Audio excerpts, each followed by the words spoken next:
बच्चों आज अपन अंकुर अभ्यास पुस्तिका कक्षा चौथी विषय गणित की इसके बारे में बच्चों अपन पढ़ेंगे और देखेंगे इसमें आगे क्या दिया है।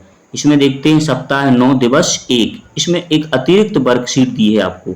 इसको बच्चों पहले अपन हल करेंगे। एक अतिरिक्त वर्कशीट को पहले हल करना है। इसमें क्या दिया है नंबर 1 में, बताइए किस बर्तन से ज्यादा पानी आएगा उस बर्तन पर सही का निशान लगाएं।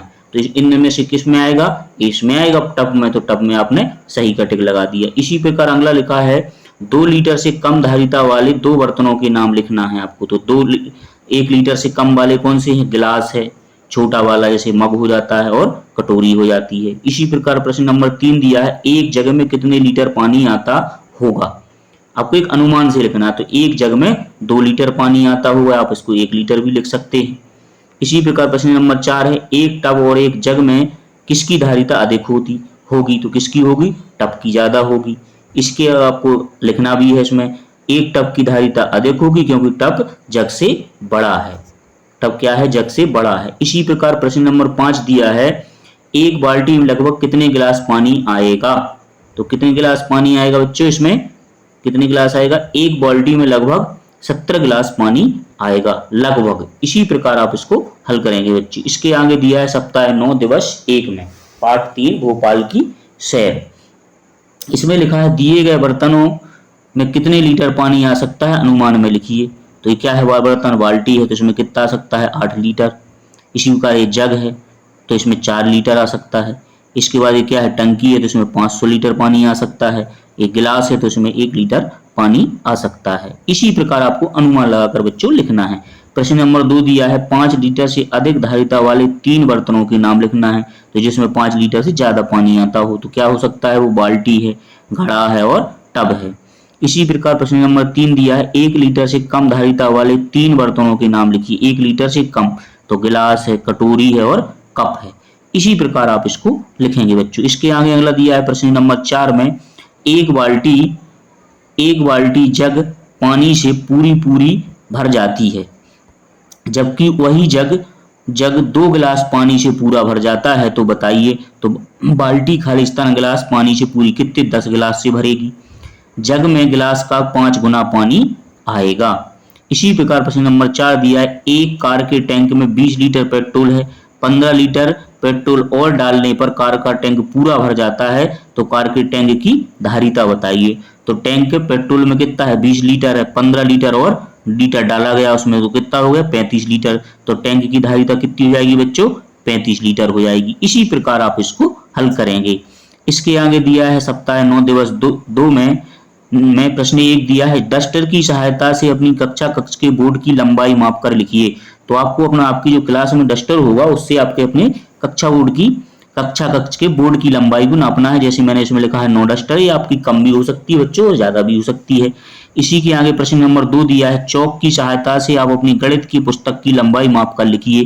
तो जैसे मैंने लिखा है 4 चौक लंबी है, आप इसको नाप कर बच्चों लिखेंगे। इसके आगे प्रश्न नंबर 3 दिया है, 30 सेंटीमीटर 1 फीट वाले स्केल की सहायता से अपनी कक्षा कक्ष की चौड़ाई सेंटीमीटर में माप कर लिखिए। तो मैं लिखिए 360 सेंटीमीटर, इसको आप अपना नाप कर लिख सकते हैं। इसी के आगे दिया है प्रश्न नंबर 4 में, आप अपने घर से विद्यालय की अनुमानित दूरी मीटर में लिखिए। तो मैं लिखा है 500 मीटर, आप इसको अपने अनुमान से बच्चों लिख सकते हैं।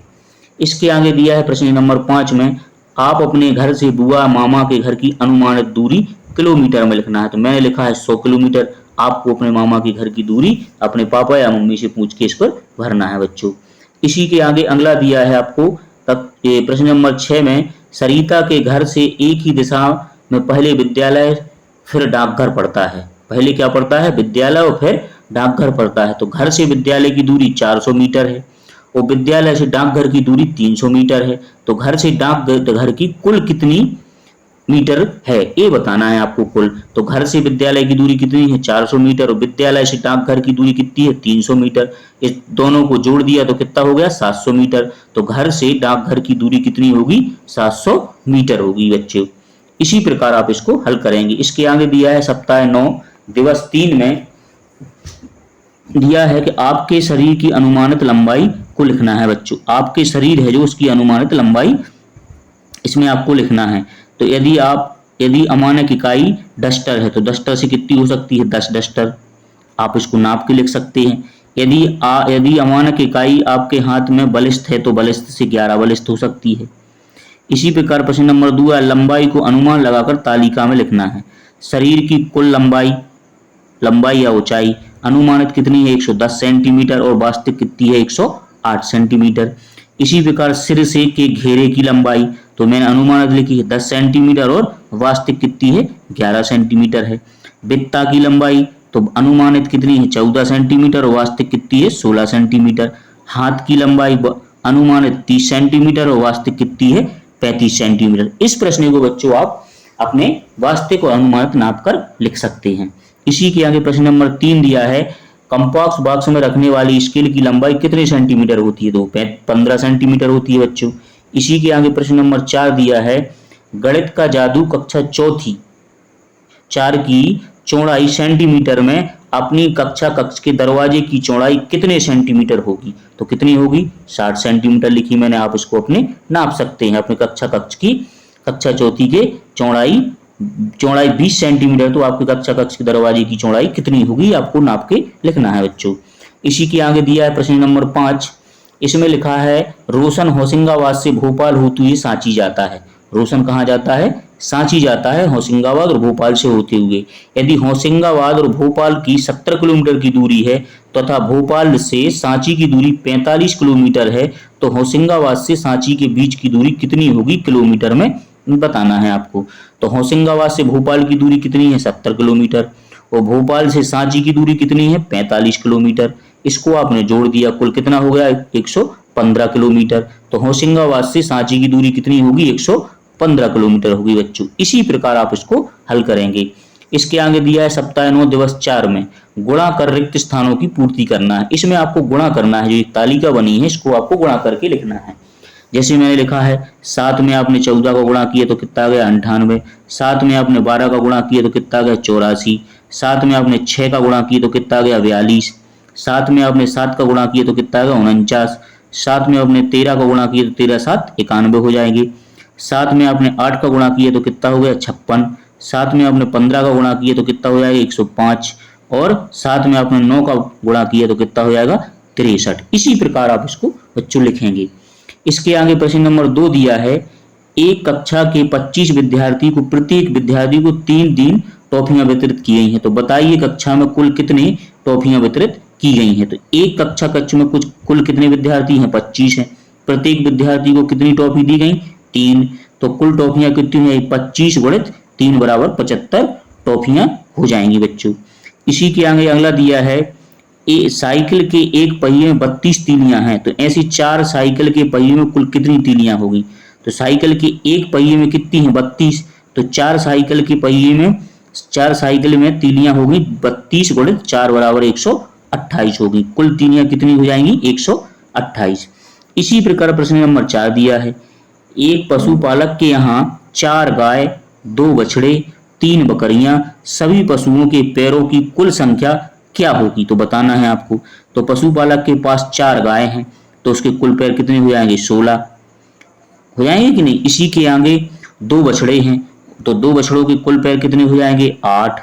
3 बकरियां हैं, तो 3 के कितने हो जाएंगे? 12। इन सभी को आप जोड़ देंगे, 16, 8 और 12, तो कितने हो जाएंगे? 36 हो जाएंगे। इसी प्रकार आप इसको हल करेंगे बच्चों।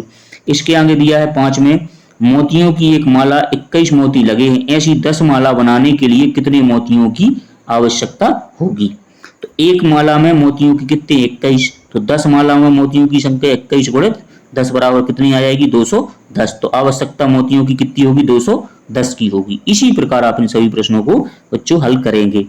इसके आगे दिया है, सप्ताह 9 दिवस 5 में दी गई सारणी में मिनट, घंटे और दिन को पूर्ण होने वाले 2-2 काम लिखिए।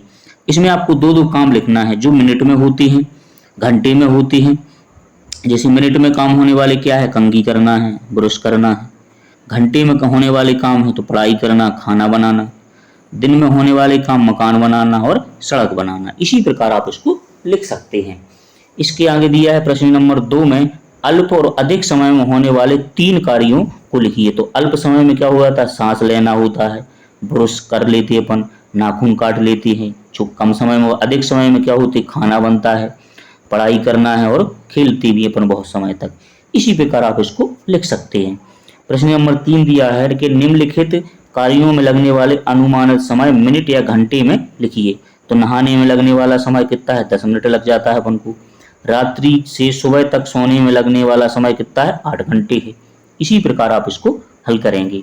इसके आगे प्रश्न नंबर 4 दिया है, सोनू को दोपहर का खाना खाने में 25 मिनट, सुबह का नाश्ता करने में 12 मिनट लगते हैं। तो बताइए उसे दोपहर का खाना खाने में कितना अधिक समय लगता है। तो 25 में से अपन ने 12 घटा दिए तो कितना लगेगा, 13। उत्तर 13 मिनट अधिक लगेगा। इसी प्रकार आप इसको हल करेंगे बच्चों। इसके आगे अगला दिया है, रूबी प्रातः 6 बजे उठती है और 10 बजे घर से विद्यालय के लिए जाती है। तो उठने के कितने घंटे बाद वह विद्यालय जाती है। वो 10 बजे उठती है और 6 बजे उठती है, वो 10 बजे जाती है। तो 10 में से आपने 6 को घटा दिया तो कितना बचा, 4 घंटे। तो रूबी उठने के 4 घंटे बाद विद्यालय के लिए जाती है। इसी प्रकार आप इसको हल करेंगे बच्चों। इसके आगे अगला दिया है, सप्ताह 9 दिवस 6 में प्रश्न नंबर 1 दिया है कि 2 लीटर से अधिक धारिता वाले 2 बर्तनों के नाम लिखना है जिसकी 2 लीटर से अधिक हो। तो किसकी हो सकती है, जैसे मटका है और गुंडी है।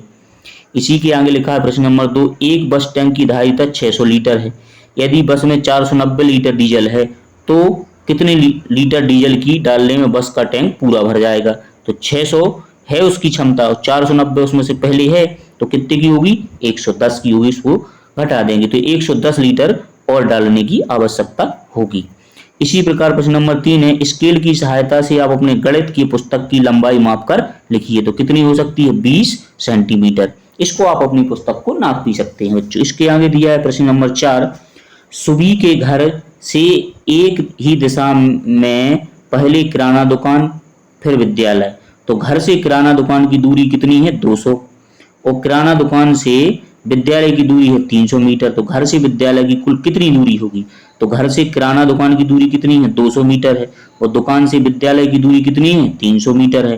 तो इन दोनों को जोड़ दिया तो कितना हो गया, 500 मीटर। तो घर से विद्यालय की दूरी कितनी होगी, 500 मीटर होगी बच्चों। इसी प्रकार आप इसको हल करेंगे। इसके आगे अगला दिया है प्रश्न नंबर 5 में, कक्षा कक्ष के कमरे की लंबाई एवं चौड़ाई ज्ञात कीजिए। तो आपको इसको बच्चों करना है, अपनी इस कक्षा कक्ष की लंबाई, जैसे मैंने इसमें लिखा है कि लंबाई 6 मीटर है और चौड़ाई 5 मीटर। आप इसको मापकर अपने लिखेंगे बच्चों। इसके आगे प्रश्न नंबर 6 दिया है कि भोपाल से उज्जैन जाते हुए रास्ते में सीहोर है। तो भोपाल से सीहोर 38 किलोमीटर दूर है। सीहोर से उज्जैन की दूरी 154 किलोमीटर है। तो भोपाल से उज्जैन की कुल कितनी दूरी है ये बताना है आपको। तो भोपाल से सीहोर की दूरी कितनी है, 38 किलोमीटर और सीहोर से उज्जैन की दूरी कितनी है, 54 किलोमीटर। तो दोनों को अपन ने जोड़ दिया तो कितना आ गया, 192 किलोमीटर है। तो भोपाल से उज्जैन की दूरी कितनी होगी, 192 किलोमीटर। इसी प्रकार आप इसको हल करेंगे बच्चे। इसके आगे दिया है प्रश्न नंबर 7 में, एक विद्यालय में 100 विद्यार्थी हैं। यदि मध्याह्न भोजन में प्रत्येक विद्यार्थियों को 4 रोटियां दी जाती हैं तो बताइए कि कितनी रोटियों की आवश्यकता होगी। एक विद्यालय में कुल कितने विद्यार्थी हैं, 100 हैं। प्रत्येक विद्यार्थी को कितनी रोटियां मिलती हैं, 4।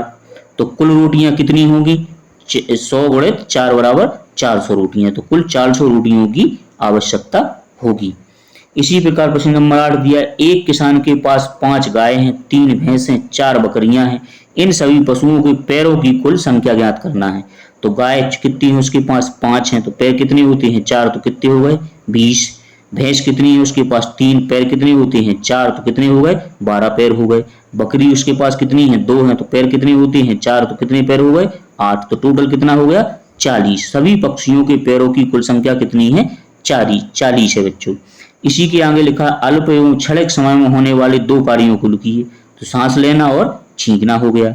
इसी के बाद प्रश्न नंबर 10 दिया है, एक व्यक्ति रात्रि 10 बजे सोता है और प्रातः 6 बजे उठ जाता है, वह कितने घंटे सोता है। तो कितने घंटे वो सोएगा, 8 घंटे सोएगा। क्यों, क्योंकि 10 के बाद 11 और 12 और 6 जे हैं आपके, तो कितना हो जाएगा, 8 घंटे हो जाएगा बच्चों। इसी प्रकार आपको इन सभी प्रश्नों को हल करना है बच्चों। वीडियो अच्छा लगा हो तो इसको लाइक करें और सब्सक्राइब करें।